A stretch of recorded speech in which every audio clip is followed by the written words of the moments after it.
This 14-year-old girl is accused of stabbing her sister to death. Claire Miller repeatedly told officers, "I stabbed my sister." There's no way you'll believe what this 14-year-old girl did to her disabled older sister.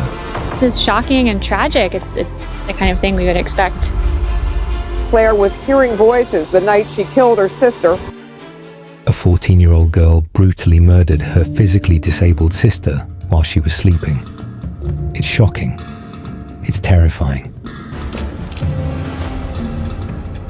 It's not fair, not fair, not fair, not fair, not fair, not fair, not fair, not fair! And the twist that came later, even worse. You're about to see the clip this girl recorded after committing the murder. This video was recorded by Claire right after she killed her sister.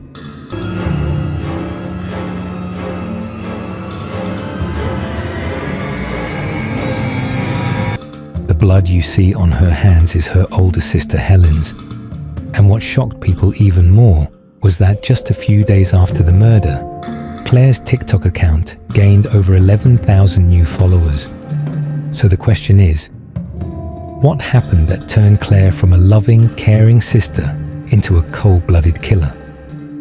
You are watching The Case of Claire Miller.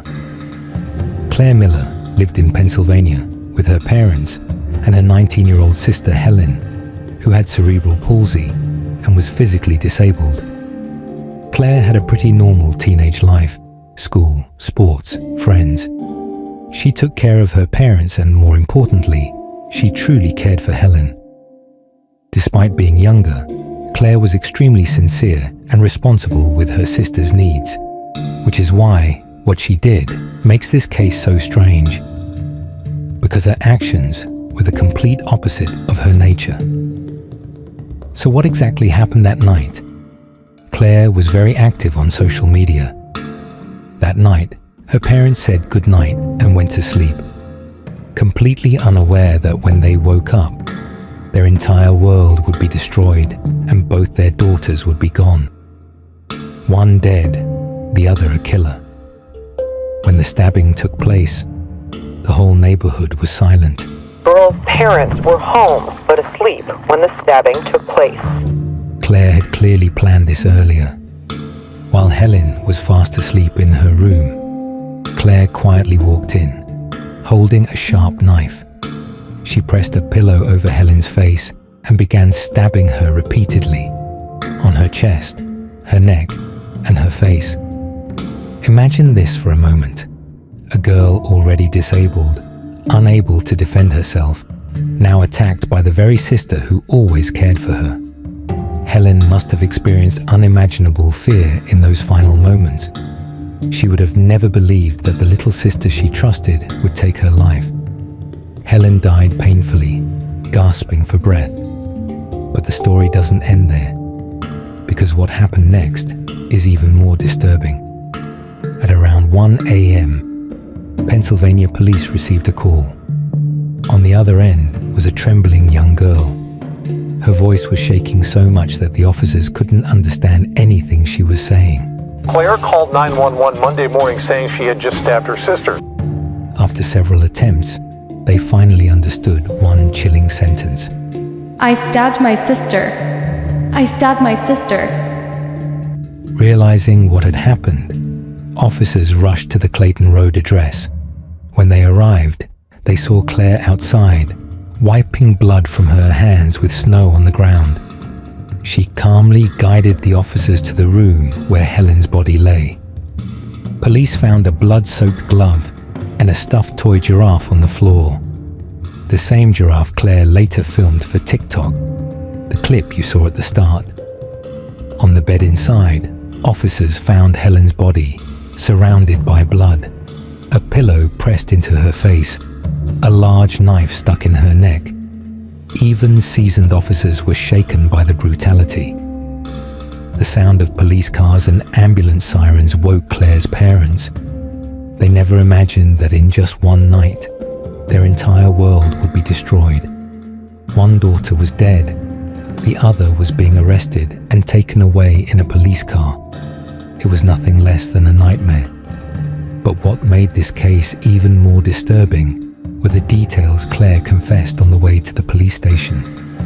She heard the Halloween movie ringtone.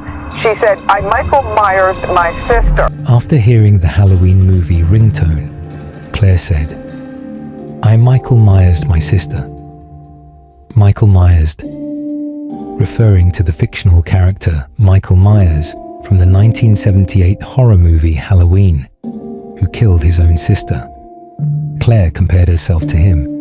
Police noticed that Claire didn't seem to feel any guilt or remorse. When officers offered her a McDonald's breakfast sandwich, she smiled and said, She was brought breakfast. She said to him, quote, "I'd have killed someone sooner if I knew I'd get McDonald's." "I'd kill someone again if I knew I'd get McDonald's." She was also caught on camera telling someone, "Sorry guys, I just killed my sister." Investigators want to know what led up to the stabbing. Investigators wanted to understand what led to the stabbing. Many believe Claire was too influenced by the virtual world. Others suggested that she was jealous because Helen received more attention due to her disability. Some theories point to Claire's favorite video game, Danganronpa. Known for dark, violent, and manipulative themes where high school students are forced to kill each other. Whatever the reason, the bigger question was, how would the court treat this case? Claire Miller, now 16, should be tried as an adult. Claire was charged with homicide. Despite being a teenager, the severity of the crime meant she would not be tried as a juvenile, but as an adult. In juvenile court, she would only face 5 years in treatment and rehabilitation, which the Lancaster County judge believed was insufficient for the seriousness of the case. The court cannot be fully assured this will not occur again. Claire's defense lawyer argued she had a psychotic breakdown and heard voices telling her to harm herself, but medical tests concluded Claire is mentally ill, but not mentally disabled. The court pointed out that Claire had consciously disabled the home alarm system and hid her phone in the snow, signs that she knew exactly what she was doing. The final verdict day arrived. Claire Miller was sentenced to 40 years in prison for second-degree murder. Claire Miller was sentenced to 40 years in prison, pleading guilty to third-degree murder. Her parents begged the court not to give her such a harsh sentence. They had already lost one daughter and didn't want to lose the other. But the court prioritized the brutality of the crime and public safety. And with that, a single night destroyed an entire family. So tell me in the comments, what do you think was the real reason behind this crime? If you like true crime documentaries like this, please like, share, and subscribe to support my channel. See you in the next story.